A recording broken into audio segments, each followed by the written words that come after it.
आज Patna engineering college के इतिहास में बहुत बड़ा दिन है। पूरे बिहार में हमारे ही कॉलेज से टॉपर बना है और वो है रतन त्रिपाठी। हाँ जी, रतन का फोन है। उसने पूरी यूनिवर्सिटी में टॉप किया है। सच? इंजीनियर बन गया है अब वो। ये तो बहुत खुशी का बात है। बात कीजिए। हाँ बेटा। प्रणाम। चुप जियो। आखिर वीना ने मुझे इंजीनियर बना ही दिया माँ। हाँ बेटो, सच वीना ने कर दिखाया। ले, अपने बाबूजी से बात कीजिए। हेलो बाबूजी, हमने टॉप किया है कॉलेज। बस अब तू जल्दी से आजा बेटे, हाँ, ताकि इसके बाबूजी से बात करके तेरी शादी की तारीख पक्की करा दे।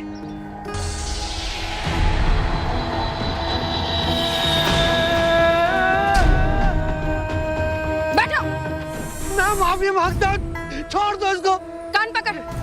एक लड़का इंजीनियरिंग की परीक्षा में टॉप करता है। उसकी इस उपलब्धि से उसके माता पिता और उसकी मंगेतर के जीवन में खुशियों की लहर दौड़ जाती है। एक हंसता खेलता परिवार जहां होने वाली बहू को भी बेटी का दर्जा दिया जाता है। एक होनहार युवक को अपने जीवन में इससे ज्यादा और क्या चाहिए होगा। और यह युवक अपनी इन सारी खुशियों का श्रेय अपनी मंगेतर को देना चाहता है। फिर अचानक उसके जीवन में ऐसा क्या हुआ कि उसे और उसके परिवार को एक लड़की के सामने इस कदर बेबस होना पड़ा। ये सब क्यों और कैसे हुआ, आइए देखते हैं।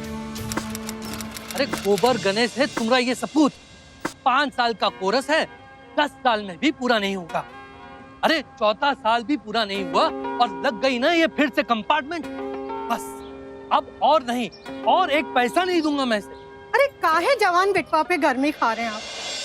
एक ही तो साल बाकी है उसका। रतन की माँ, अब और नहीं।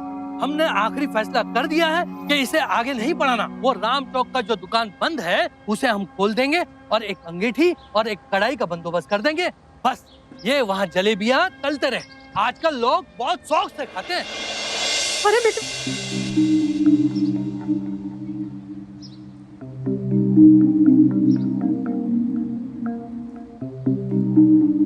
पढ़ाई वढ़ाई तो उसके बस की बात है नहीं। अगर ऐसे ही चलता रहा ना तो इसके घर वाले इसका रिश्ता तोड़ देंगे उसके साथ।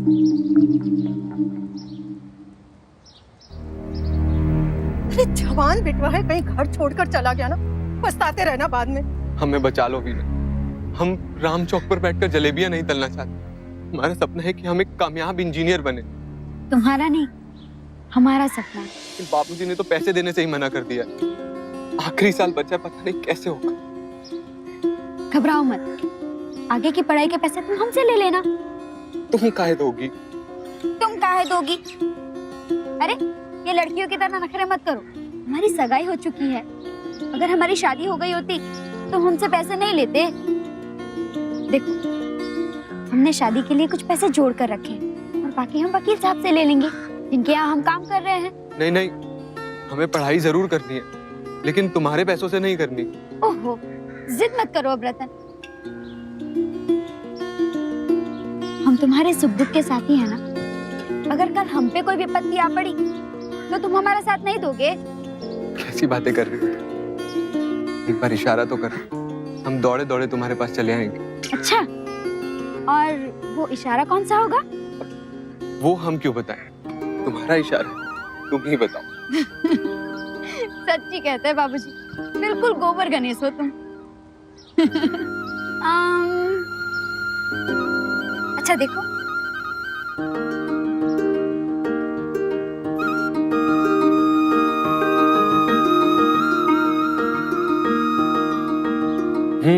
क्या समझे? तो इसका मतलब ये है कि तुम्हें हमारी जरूरत है, तो तुम ये इशारा करोगे और हम दौड़े दौड़े तुम्हारे पास चले आएंगे। वीना दीदी आपको बुला रहे हैं। देखिए मिश्रा जी, हम रतन के आगे की पढ़ाई का खर्चा नहीं उठा सकते।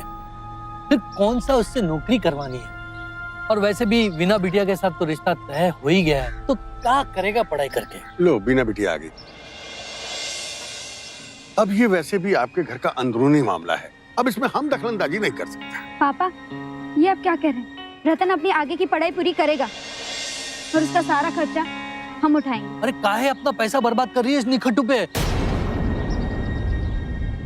पछताओगी। बाबूजी, हमें रतन पर पूरा भरोसा है। हमने अपने मन में रतन को अपना पति मान लिया।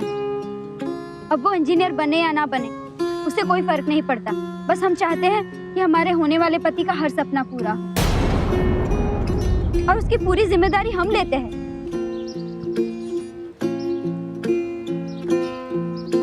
वीणा का निस्वार्थ सहयोग मिलते ही रतन जी जान से इंजीनियरिंग की डिग्री हासिल करने की तैयारी में जुट गया। वो दुनिया और अपने परिवार के सामने साबित करना चाहता था कि वीणा का उस पर यूं विश्वास करना गलत नहीं था। उधर वीणा भी अपनी जिम्मेदारियां बखूबी निभा रही थी। वो घर के साथ साथ रतन के माता पिता का भी पूरा ख्याल रखती थी। वीणा, साहू को पसंद नहीं है, काहे दिन में पड़ी रहती है वहाँ पे। तुम्हारे अभी ब्याह नहीं हुआ उससे, जरा अपने घर पे भी ध्यान रखा कर। और कहीं ना कहीं वीणा के भाई प्रीतम को भी ये बात खटक रही। हालांकि वो दोनों ही खुलकर तो सामने कुछ नहीं बोल रहे थे, लेकिन हालात कभी भी उनके दिल में दबी इस चिंगारी को हवा दे सकते थे। माँ जी, रतन का फोन आया था। उसने कहा उसने अपने सारे पुराने एग्जाम पास कर लिए हैं।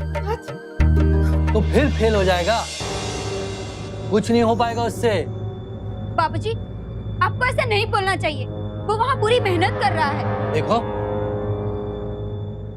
सोच समझ के बोला करो। बेटे का खर्चा उठा रही हो, इसका ये मतलब नहीं कि तुमने हमको खरीद लिया। कितने बार कहे हैं कि अपने घर में रहा कर। चल यहाँ से, चल। ये लोग तुम्हारा ब्याह रतन के साथ होने ही नहीं देंगे। काहे कि अब ना वो इंजीनियर बन गया, इंजीनियर। चल यहाँ से, चल।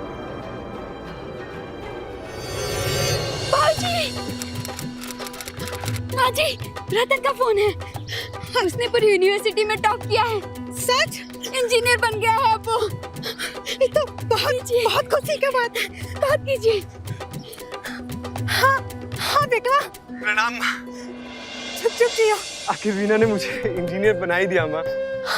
हाँ बेटा, सच बीना ने कर दिखाया। ले, अपने बाबूजी से बात कीजिए।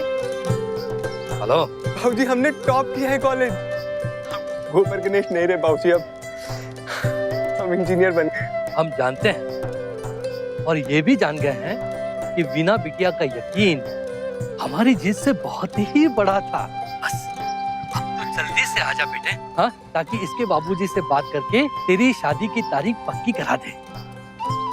ठीक है बाबूजी। अपनी माँ से बात कर। हाँ बेटा, कब आ रहा है तू? बस कुछ दोस्तों से मिलना, फिर दोपहर वाली गाड़ी पकड़ के मैं घर ही आता हूँ माँ। ठीक है बेटुआ, हम और वीना तुझे लेने आएंगे स्टेशन पर। ठीक है माँ। लेकिन देख, ख्याल रखना और ठीक से आना। हाँ? प्रणाम माँ।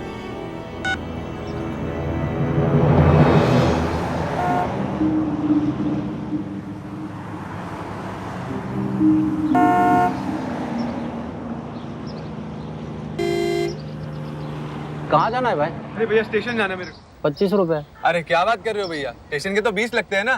तो ठीक है, आप 20 रुपया ही दे देना।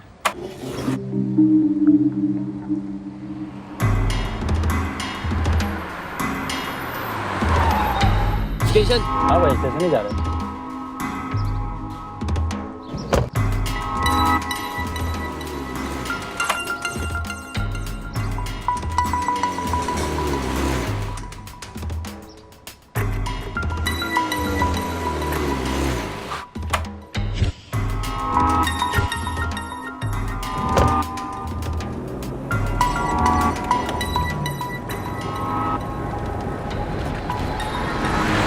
ये कहाँ जा रहे हो भैया? स्टेशन तो उस तरफ को है ना।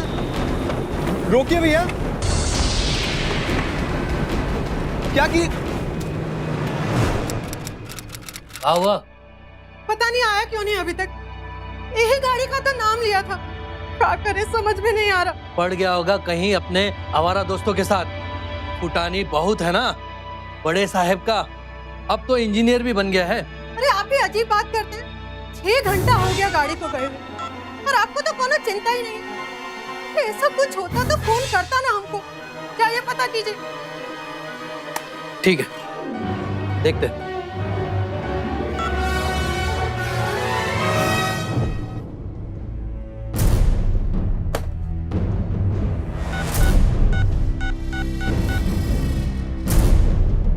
हाँ बेटा, हम रतन के पिताजी हैं। रतन वहां से निकला का नहीं? कहा? नहीं कुछ नहीं।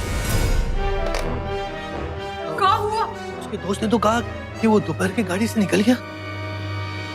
एक ही पल में रतन, उसके परिवार और वीना की खुशियां दुखों में तब्दील हो गई। रतन को अगवा कर लिया गया, और क्यों, किसने किया होगा ऐसा? यहाँ ये सवाल इसलिए और अहम हो जाता है क्योंकि रतन एक बेहद ही साधारण परिवार से था, और इस परिवार से फिरौती की बड़ी रकम की उम्मीद भी नहीं की जा सकती थी। तो क्या इस अपहरण के पीछे कोई और कारण था? अरे काहे बवाल मचा रहे हैं त्रिपाठी जी? अभी तो 8 घंटा हुआ है ना, कम से कम 24 घंटा होना चाहिए। समझ रहे हैं ना कि हम क्या कह रहे हैं? जैसे ही हमको पता चलता है, कोई रिपोर्ट मिलती है, तो हम आपको इन्फॉर्म कर देंगे। जाइए।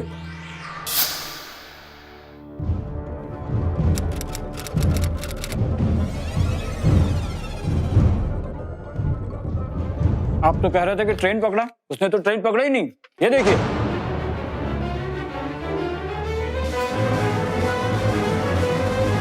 तो गया तो कहाँ? काहे सुता रहे इसको? हाँ, खेलना बंद करो इसके साथ। भैया खेल कहाँ रहे, इसका तुम स्वागत कर रहे हैं। हमें माफ कर, हमने कुछ नहीं किया। आप क्यों लाए हमें? काहे घबरा रहे हो? हाँ? बढ़ो। प्लीज, मैं आपके पैर पड़ता हूँ, मुझे जाने दो। मेरे बाप का 2 दुकान और एक, अगर आपको पैसा चाहिए तो वो दे दे। एड्रेस कहाँ है तेरे घर? राम चौक से अगर आप सीधा जाएंगे, वहां से सीधे रास्ते पे एक मिठाई की दुकान है, वहां से दाएं हाथ को मुड़ेंगे ना तो चौथा घर आता है।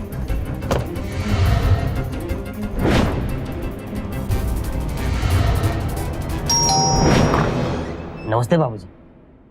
जी आप? जी हमारा नाम बब्बन है, रतन के दोस्त।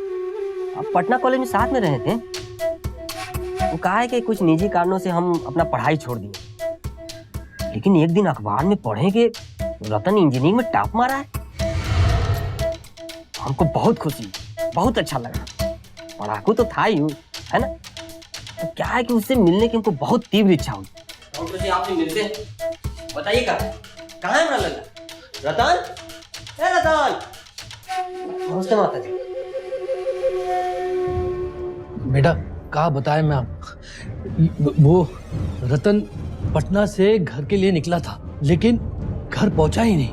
हमने बहुत जगह तलाश किया, लेकिन उसका कुछ पता ही नहीं चला। क्या बात करते हैं बाबूजी, इतना कुछ हो गया और हमको खबर तक नहीं है, हैं? टेंशन मत लीजिए, एकदम फिक्र मत कीजिए। माता जी, हमको भी अपना बेटा समझिए, समझ गए?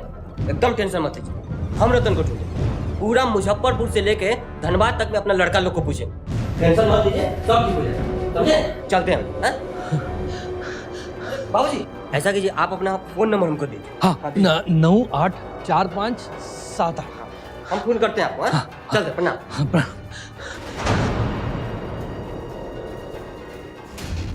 हाँ भाई, क्या खबर?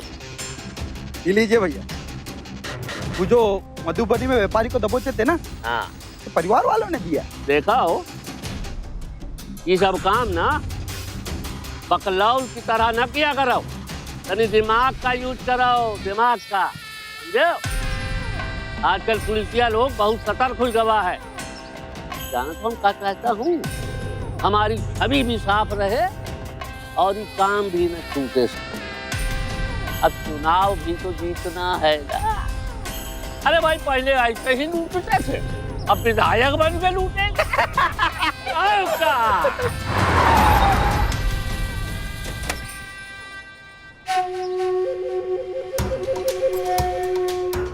जब नाम जीते रहो। का सब खबर निकाल लिए। जो लौंडा है ना, ठीक है, बहुत पैसे वाला है, इंजीनियर भी बन गया है, समझे? बाप का 2 दुकान है, 1 कोठी, समझे? मतलब के मामला पूरा एकदम क्लियर। बताइए क्या करना। नेक काम में देर काहे की? लग जाओ काम पे, जाओ। ठीक है सर। हाँ, उतराओ, लग जाओ।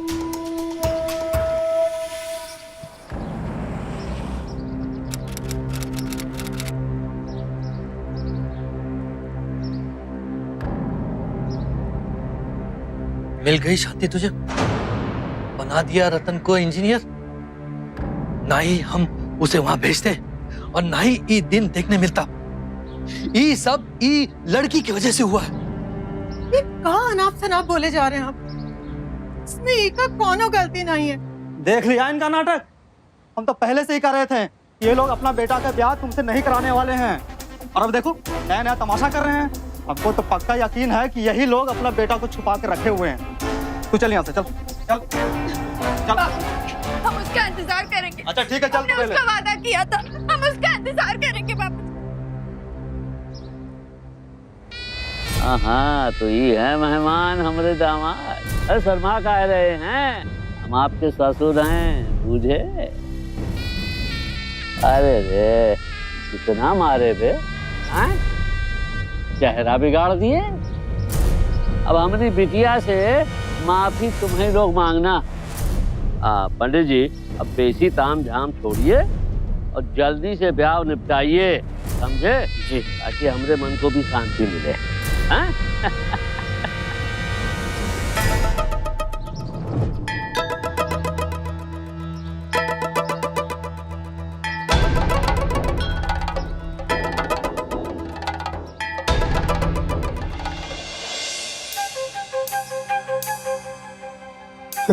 ये लोग मुझको किडनैप कर लिए, मेरी जबरदस्ती शादी करवा दी। मेरे पापा बहुत परेशान होंगे, प्लीज मेरे को बचा लीजिए। बहुत मारा इन्होंने मेरे को।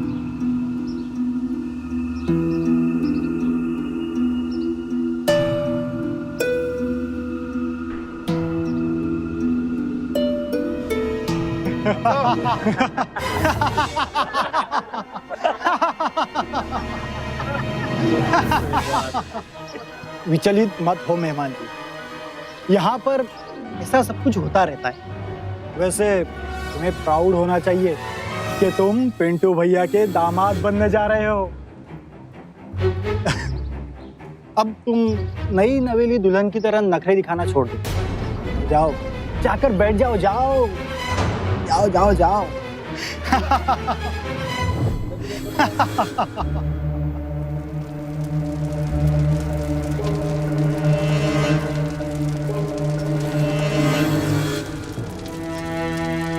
ओम मंगलम भगवान विष्णु मंगलम गरुड़ध्वज मंगलम पुंडरीकाक्ष मंगलम तनुश्री। अब धीरे धीरे इस बात का खुलासा हो रहा था कि ये मामला दरअसल पकड़वा दूल्हा यानी बंदूक की नोक पर जबरन शादी करवाने का था। इस इलाके के बाहुबली अपनी बेटियों का भविष्य सुरक्षित करने के लिए पढ़े लिखे लड़कों को अगवा करके उनकी जबरन शादी करवा दिया करते, ताकि एक तो उनकी खुद की छवि सुधर जाए और दूसरा उनकी आने वाली नस्लें उनके काले धंधों से दूर। अगर दहेज लेना अपराध है तो इस तरह बंदूक की नोक पर जबरन शादी करवाना भी तो किसी अपराध से कम नहीं। अब सवाल ये उठता है कि जिस रिश्ते की शुरुआत ही इस तरह जबरदस्ती से की गई हो, उसका टिक पाना कहां तक संभव है। ठीक ऐसा ही रतन के साथ भी हो रहा है। पुलिस का कह रही है, वो लोग कुछ करते काहे नहीं। अरे वो तो यही बोलत है कि खबर मिल जाएगी तो हम बता देंगे। अरे हमारा तो दिमाग खराब हो गया। हेलो प्रणाम बाबूजी। हाँ कौन? अरे बब्बन बोल रहे, बब्बन। अरे उस दिन डेरा पे आए थे नहीं, रतन के मित्र। हाँ हाँ बेटा बोलो। अरे ये बात आने के लिए आपको फोन किए हैं। हाँ तो चिंता की कोई बात नहीं, रतन मिल गया।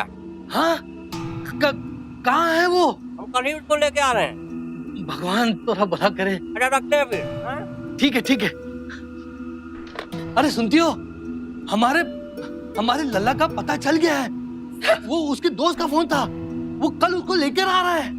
भगवान का लाख लाख शुक्र है, हमरे बिटवा का पता चल गया। किसे फोन लगा रही हो? वीना बिटिया को। हेलो। हाँ माँ जी। बिटिया, रतन का पता चल गया। क्या? हाँ, उसका एक दोस्त है ना, वो रतन को लेकर आ रहा है। माँ जी हम वापस ही आ रहे हैं। हाँ बिटिया, जल्दी आ जाओ।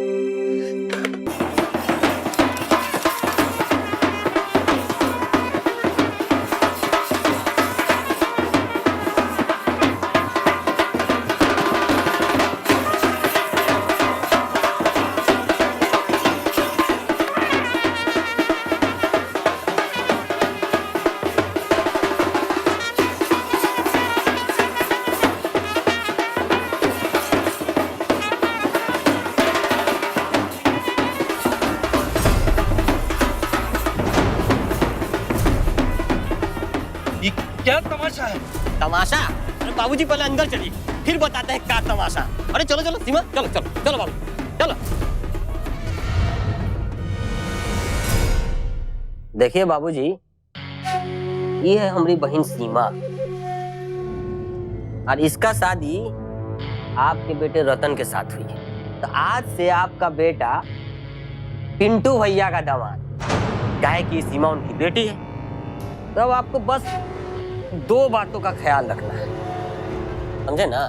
पहला ही के मेरी जो बहन है इसको कोनो कष्ट नहीं होनी चाहिए, और दूसरा ही के आपका जो बेटा है ना, इसे समझाइए कि हमारी बहन को जल्दी से अपना ले, बस। ई का बकवास कर रहे हो तुम? चलो चलो निकलो, हमरे घर से निकलो। अरे कौनो जबरदस्ती का, इसकी सगाई पहले से ही हो चुकी है। अब क्या है कि आपके लिए चाहे कुछ भी हो, हमारे लिए ब्याह है। एक बात कान खोलकर सुन लीजिए, है कि पुरानी बात को भूल जाइए, उड़ाइए धुएं में, जश्न मनाइए, समझे। रतन ये क्या कह रहा है? बता बेटवा, सच क्या है? अरे माता जी ये पे काहे चिल्ला रही हैं? ये तो बहुत भोला है। बढ़िया, आपको बताते हैं। आओ बिटिया आओ, तुम्हारे बारे में ही सोचत रहे बिटिया। ई लो बाबूजी। एक बात बताओ बिटिया, कैसन लड़का चाहिए तुमको? हमें ना smart, tip top, engineer type होवे का चाहिए। सुने हो, फर्स्ट क्लास फर्स्ट होना चाहिए। हाँ हो जाएगा, एकदम ताजा ताजा निकला हुआ। भाजी हमने टॉप किया है कॉलेज। सुने हैं भैया, यही है टॉपर मुजफ्फरपुर। पता लगाए हैं कि बड़े घर का लड़का है ये।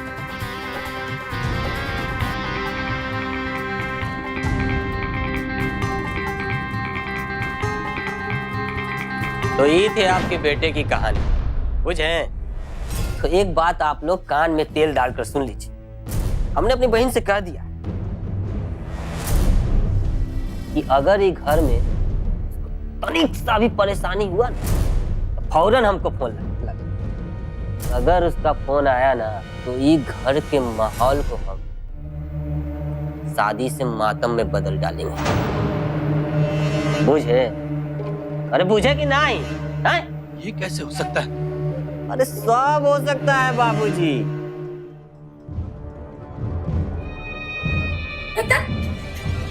ये सब क्या है? हमारे होते तुमने किसी और से शादी कैसे की? ये सब क्या है रतन? बोलो। ए लड़की, इससे बात करो। अभी हमरे घर का दामाद है। क्या है ना, तो बहन से इसका शादी हुआ है, बहुत खुश है दोनों। पटना में घूमने के लिए एक एयर कंडीशन कार दिया, बड़ा सा ऑफिस है, अब बहुत बड़ा कॉन्ट्रैक्ट है, बहुत खुश है दोनों। ये लोग तुम्हारा ब्याह रतन के साथ होने ही नहीं देंगे, है कि अपना वो इंजीनियर बन गया, इंजीनियर। मतलब हमारे भाई ने सही कहा था, हम लोगों ने बेच दिया मेरे रतन को, बेच दिया।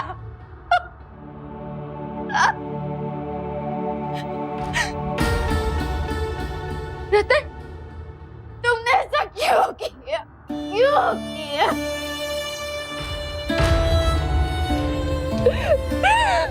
बिटिया इस वक्त यही अच्छा होगा कि तू यहाँ से चले जा। चलो चलो चलो, रास्ता नापो। हाँ अरे निकलो, माहौल काहे खराब कर रही है? चलो। अच्छा बाबूजी, अब हम भी चलते हैं, कोनो शिकायत नहीं होनी चाहिए, बस याद रखिए। ऐसी बात तो दीजिए, हाँ बेटा है हम आपके, प्यार से प्यार से। चलते हैं, माता जी नमस्ते।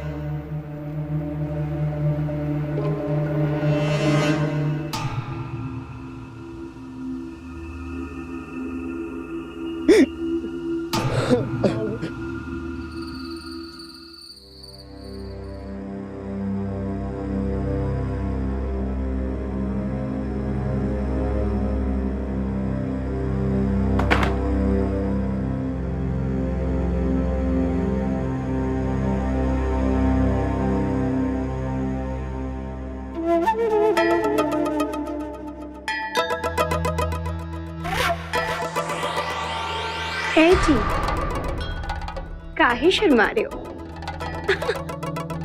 आइए ना, बैठिए ना।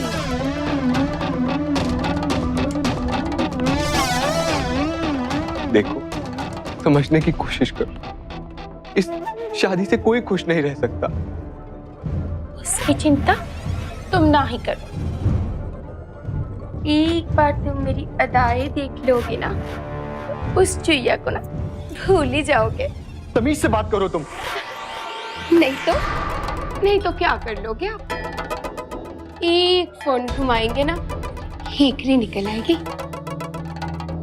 वैसे भी दिक्कत ही क्या है, इतनी खूबसूरत जो है हम, और सब कुछ आता है हमें। आओ ना पास, आओ ना पास। तुम चाहे जो मर्जी कर लो, जिसको फोन करना है कर लो, लेकिन हम तुम्हारे साथ सुहागरात नहीं बना सकते।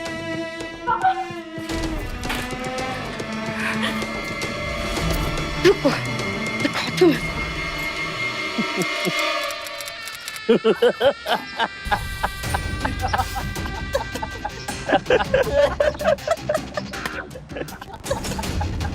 कहा दामाद जी, अच्छा लगता है सब आप पर हंसे जा रहे हैं। हमनो दिक्कत है तो कहिए ना।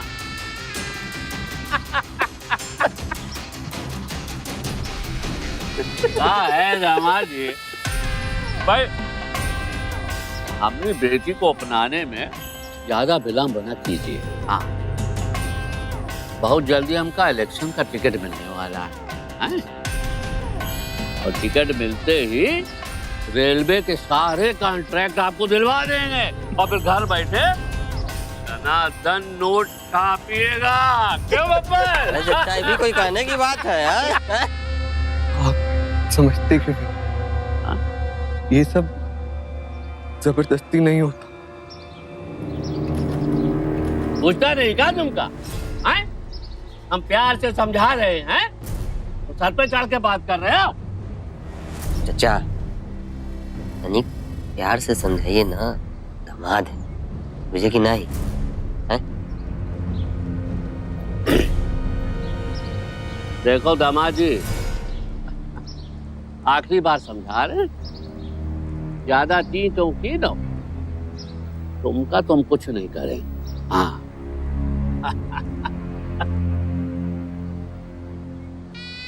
कहा है ना, तुम हमरे दामाद हो। हाँ,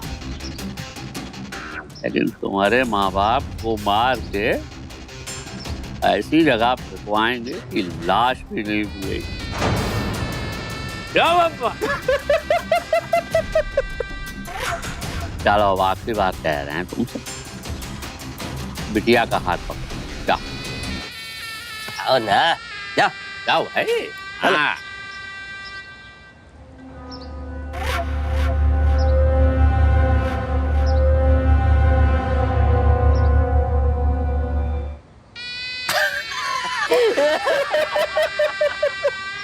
दामाद जी, कौनो इज्जत है कि नहीं? बड़े बुजुर्गों के सामने ऐसे हाथ पकड़ते हैं बिटिया का।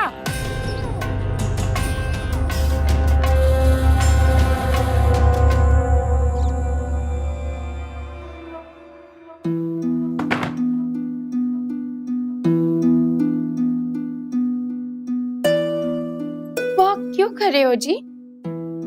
आ जाओ ना। देखो, आज ही मैंने आपके नाम का टैटू बनाया है हमने। कैसा लगा? अच्छा लगा ना?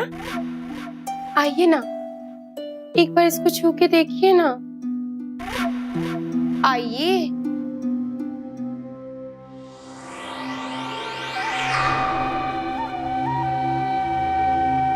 क्या हो गया? डर गए का?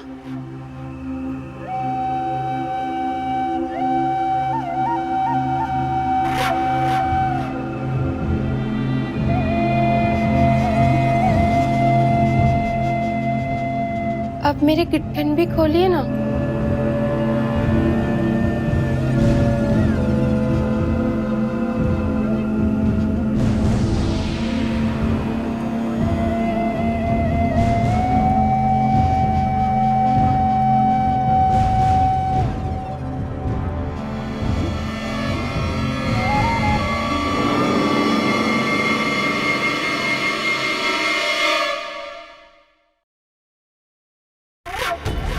रतन पर सीमा के जुल्म दिन ब दिन बढ़ते जा रहे थे और उसके साथ साथ इस दर्द के शिकार हो रहे थे उसके घर वाले। हर पल की ये जिल्लत रतन को तोड़ रही थी, पर इस सब के बावजूद रतन ने अपने उसूल नहीं तोड़े। वो सारे जुल्म सहता रहा, लेकिन उसने सीमा के सामने घुटने नहीं टेके। सीमा हर रोज नए नए हथकंडे अपनाकर उसे प्रताड़ित करती रही और आखिरकार एक दिन रतन की हिम्मत जवाब दे ही गई।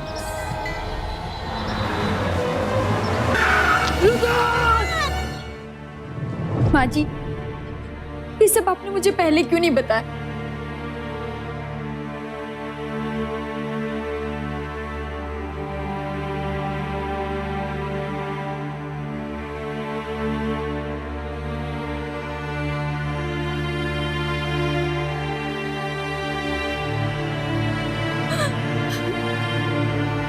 रतन, तुम बिल्कुल मत घबराओ, हम है ना तुम्हारे साथ। वकील से भी बात करें, जो करना पड़ा वो सब करें, लेकिन तुम्हें इस सबसे बचा लूंगी।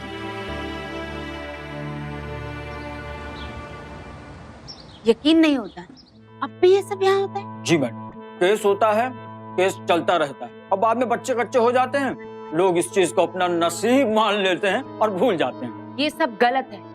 गलत तो है मैडम जी, लेकिन उस लड़के को गवाही भी तो देनी चाहिए।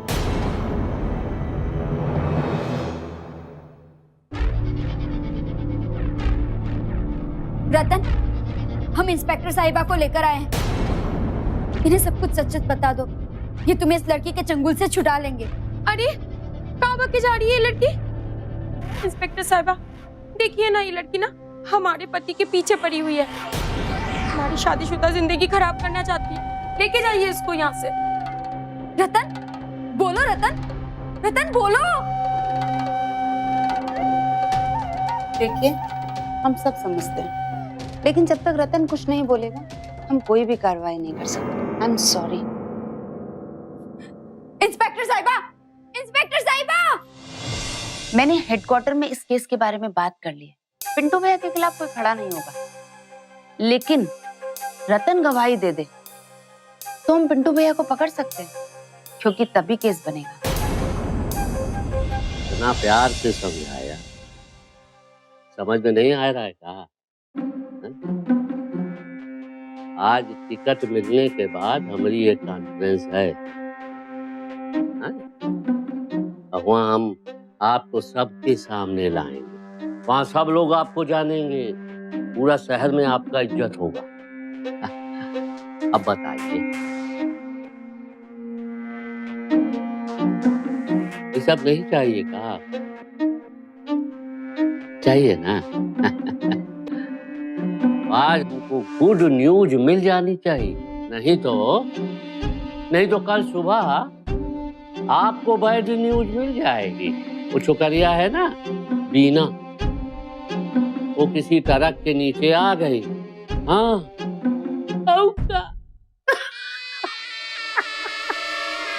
बब्बर, क्या हुआ कॉन्ट्रैक्ट का भाई?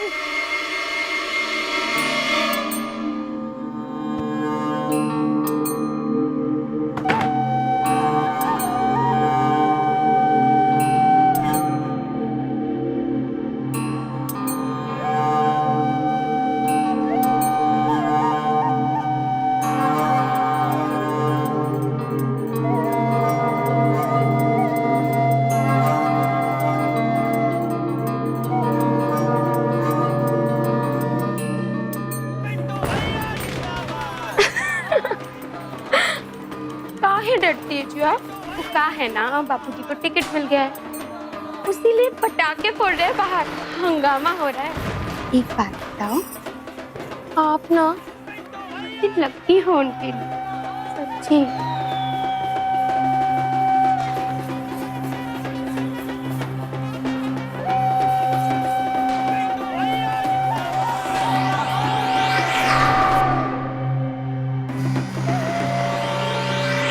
एक मिनट में आता हूँ।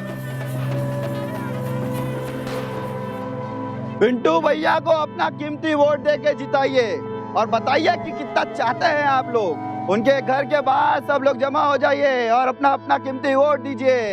जीतेंगे भाई, जीतेंगे, पिंटू भैया जीतेंगे।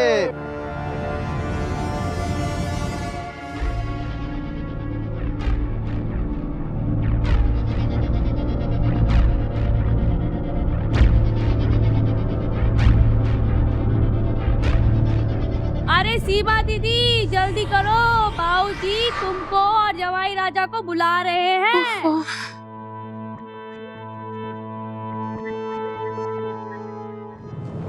पिंटू भैया जिंदाबाद जिंदाबाद जिंदाबाद। नमस्कार। आप सबके प्यार और आशीर्वाद से हमें पार्टी का टिकट मिल गया। हमारा दावा है कि हम यहाँ से जुर्म को मिटाने की खास कोशिश करूंगा और इस राज्य को जात पात के खोखले रिवाजों से मुक्त कराऊंगा। और इसकी शुरुआत हमने अपने ही परिवार से की है। अपनी बेटियों का ब्याह अलग अलग जात के लड़कों से करवा के। पिंटू भैया जिंदाबाद, अरे पिंटू भैया जिंदाबाद। हम चाहता हूं कि आप हमारे दामाद से भी मिलें, जो हमारा पूरा साथ देंगे। सबसे पहले हमारे बड़े जमाई शर्मा जी को बुलाता हूं।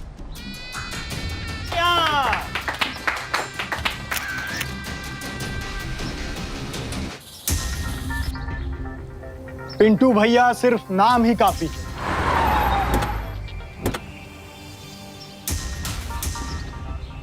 हमारे छोटे दामाद जी को बुलाता हूं, जो अभी अभी हमारे परिवार का हिस्सा बने हैं।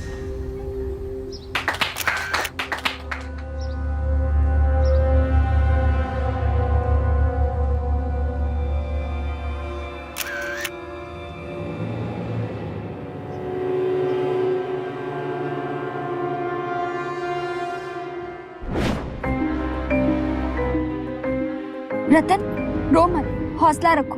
मैं पुलिस के साथ कॉन्फ्रेंस में आऊंगी। तुम बस हिम्मत करके सब सच बोल देना वहां पे। मैं बोलूंगा, जरूर बोलूंगा।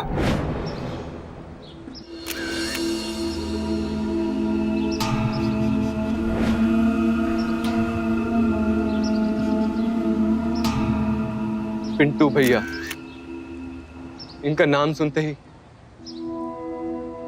आप सब लोग तालियां बजाने लगते हैं, लेकिन इनका एक और रूप जो शायद आप लोगों को नहीं पता। ठीक कहा इन्होंने, जैसे ये जात पात में विश्वास नहीं रखते, ठीक उसी तरह ये अपनी बेटियों का दामाद ढूंढने में भी विश्वास नहीं रखते। इनका मानना है कि इनकी गवार बेटियों को इंजीनियर जैसा दामाद मिले, लेकिन उसके लिए उनके घर वालों से बात करने में विश्वास नहीं रखते। कि तो सीधा उसको किडनैप करवाते हैं और जबरदस्ती अपनी बेटी की शादी उससे करवा देते हैं और कोई कंप्लेंट नहीं करती। शायद मैं भी चुप रहता। एक लड़की ने मुझे एहसास दिलाया कि आज अगर मैं चुप रहा तो मैं अपनी नजरों में गिर जाऊंगा। ये पिंटू भैया जो आपका नेता होने का दावा करते हैं, इन्होंने मेरे परिवार को जान से मारने की धमकी देकर जबरदस्ती अपनी बिटिया की शादी मुझसे करवाई, मारा पीटा। मैं चाहता हूं कि आप सब लोग इनका असली रूप देख लें। और आखिरकार वीणा की जीत हुई। जिस तरह से सावित्री सत्यवान को यमराज के चंगुल से छुड़ाकर ले आई थी, ठीक वैसे ही वीणा ने रतन को एक ऐसी कैद से आजाद करवाया जहां उसे एक लड़की के साथ जबरन बंधन में बांधा जा रहा है, और जो शायद उसके लिए मौत से भी बदतर होता है। पिंटू, बब्बन, सीमा और उनके गुंडों को हिरासत में ले लिया गया और उन पर आईपीसी की धारा 365, 306 और 506 के तहत मुकदमा चला। पिंटू का राजनीतिक जीवन भी इसी के साथ समाप्त हो गया। उधर आईपीएस शर्मा को भी इस गैरकानूनी प्रथा को अनदेखा करके कोई कार्रवाई न करने के आरोप में पुलिस डिपार्टमेंट से अनिश्चित काल के लिए सस्पेंड कर दिया गया। किसी भी व्यक्ति को जबरन किसी कार्य के लिए मजबूर करना उसके मौलिक अधिकारों का हनन तो है ही, अपराध भी है। और इस अजीबोगरीब प्रथा के मद्देनजर एक कानून भी पारित किया गया जिसके तहत जबरन शादी को गैरकानूनी घोषित किया गया और इसके लिए कड़ी सजा का प्रावधान भी है। लेकिन इस घटना से जो सबसे बड़ी सीख हमें मिलती है वो ये कि अगर रतन इन परिस्थितियों में अकेला ही फंसा होता तो शायद कभी मुक्त न हो पाता। लेकिन चूंकि उसका परिवार, उसकी होने वाली जीवन संगिनी वीणा उसके साथ थे, इसीलिए वो भी इस अन्याय के खिलाफ आवाज उठाने की हिम्मत कर पाया। तो याद रखिए, अगर पूरा परिवार एकजुट हो तो किसी भी समस्या का सामना किया जा सकता है। इसीलिए साथ रहें, सतर्क रहें, सुरक्षित रहें। इसी प्रार्थना के साथ अब मैं सुशांत सिंह आपसे विदा लेता हूं। फिर मुलाकात होगी ऐसी एक और सत्य घटना के साथ। देखते रहें सावधान इंडिया, इंडिया फाइट्स बैक। भरोसा